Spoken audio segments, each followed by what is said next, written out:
السلام علیکم ورحمۃ اللہ وبرکاتہ۔ دوستو، آپ نے ابھی ایک منظر دیکھا کہ ایک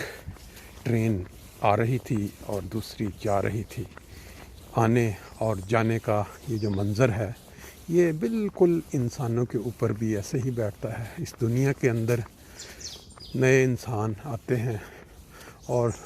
بہت سارے انسان چلے جاتے ہیں۔ یہ اللہ تعالیٰ نے ایک بیلنس رکھا ہوا ہے اس دنیا میں۔ اگر جانے والے نہ ہوں تو یہ زمین جو ہے وہ انسانوں کے لیے تنگ پڑ جائے۔ پھر آپ نے یہ زمین پہ بکھرے ہوئے پتے دیکھے جن کا رنگ پیلا ہو چکا۔ یہ حالانکہ زندگی کی علامت ہوتے ہیں جس وقت یہ درختوں کے اوپر ہوتے ہیں۔ اب یہ درختوں کی حالت دیکھیں، تمام پتے جھڑ چکے ہیں۔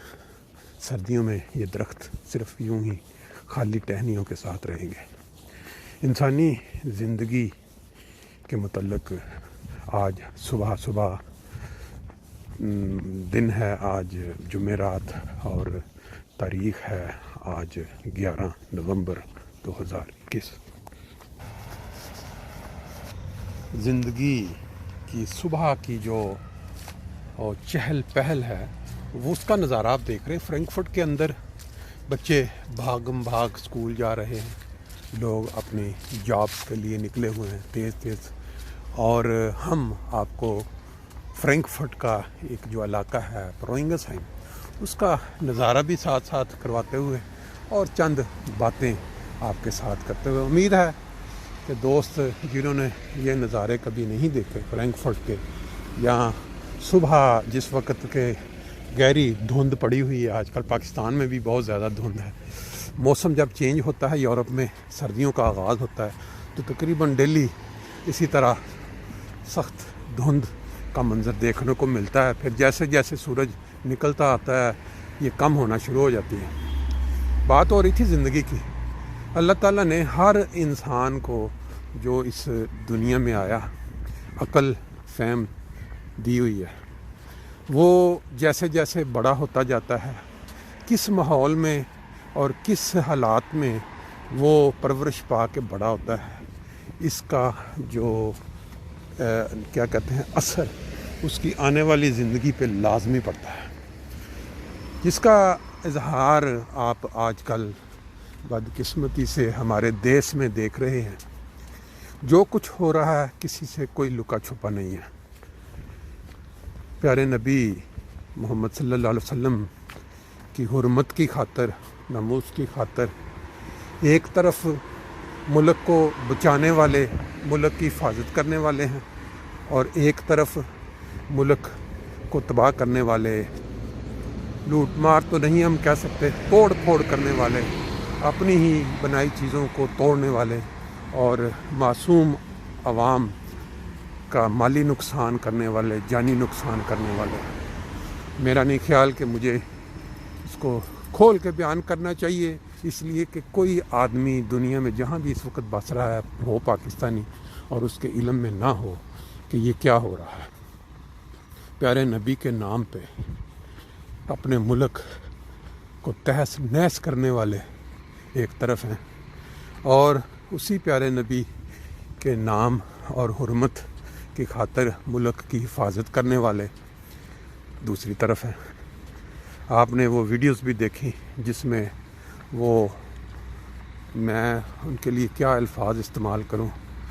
جیسا میں نے کہا کہ ان کی پرورش جس ماحول میں ہوئی ہے، جس ماحول میں وہ بڑے ہوئے ہیں، پھر ان کا بھی کوئی قصور نہیں ہے، کیونکہ آپ جانتے ہیں کہ اگر ایک بچے کو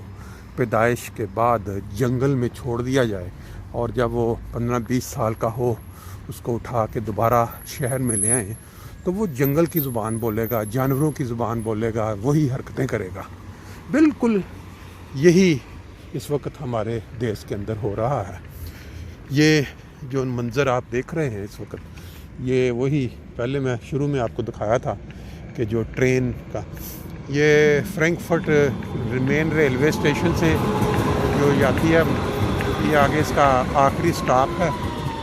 اور باقی یہاں آپ جانتے ہیں یورپ میں یہ گاڑیاں مڑنے والوں کو انتظار کرنا پڑے گا، کیونکہ میرا گرین سگنل تھا میرا رائٹ ہے، یہ نہیں کہ ان گاڑیوں والوں کا رائٹ ہے اور وہ چلنے والے پیدل لوگوں کو نیچے روند ڈالیں۔ اکثر جو ہمارے دیس پاکستان میں یا ایشین ممالک میں ہوتا ہے، یہاں اگر آپ کا اشارہ گرین ہے، آپ کا رائٹ ہے، تو دوسرے کو پتہ ہے کہ اس کو پہلے گزرنے دینا ہے۔ بہرحال یہ ساتھ ساتھ باتیں چل رہی تھیں کہ ہمارے دیس کے اندر وہ جو کچھ ہو رہا ہے، یہ جو میں ان کو کہتا ہوں کہ دہشت گرد ہم اس لیے نہیں کہہ سکتے کیونکہ ان کی پیدائش کے بعد سے لے کے جن اداروں میں، جن مدرسوں میں ان کی تربیت ہوئی ہے، وہ اس کا عکاس بنے ہوئے ہیں، اس کا اظہار کر رہے ہیں وہ۔ اور جب ان کو کسی ایسے کام کے لیے بلایا جاتا ہے کہ ناموس رسالت کے نام پہ، یہ وہ جذباتی ہو کے وہ یہ نہیں دیکھتے کہ اس میں نقصان کس کا ہے۔ چند ہفتے پہلے ایک ویڈیو تھی کسی ریٹائرڈ فوجی انڈین یا انٹیلیجنس کا، تو اس نے بڑے کھل کے کہا تھا کہ ان مسلمان ملکوں کے اندر یا ان کا مقابلہ کرنے کے لیے تو ہمیں فوج کی ضرورت ہی نہیں ہے،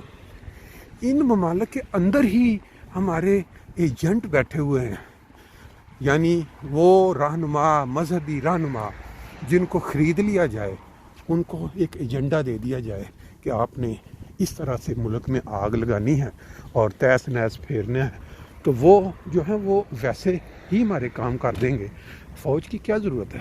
اور اس کا عملی اظہار آپ نے پچھلے 1-2 سالوں میں دیکھا ہے کہ یہ جو تنظیمیں بنی ہوئی ہیں استعمال کر رہی ہیں پیارے نبی صلی اللہ علیہ وسلم کا نام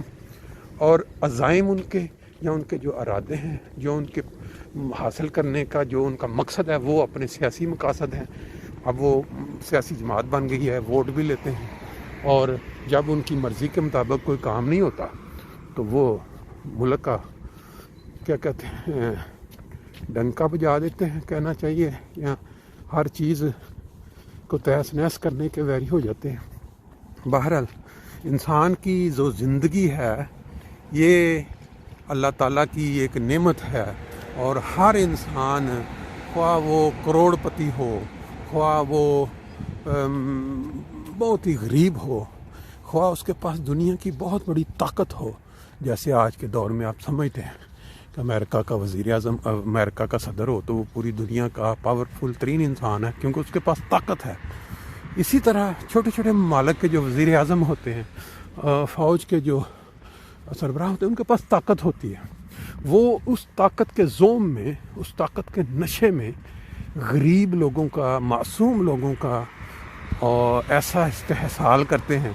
یہ سمجھتے کہ شاید یہ طاقت ہمیشہ کے لیے ان کے ساتھ رہنی ہے۔ لیکن اللہ تعالیٰ کا ایک دستور ہے کہ اگر انسان کے ہاتھ میں چند دن کی طاقت آئی ہے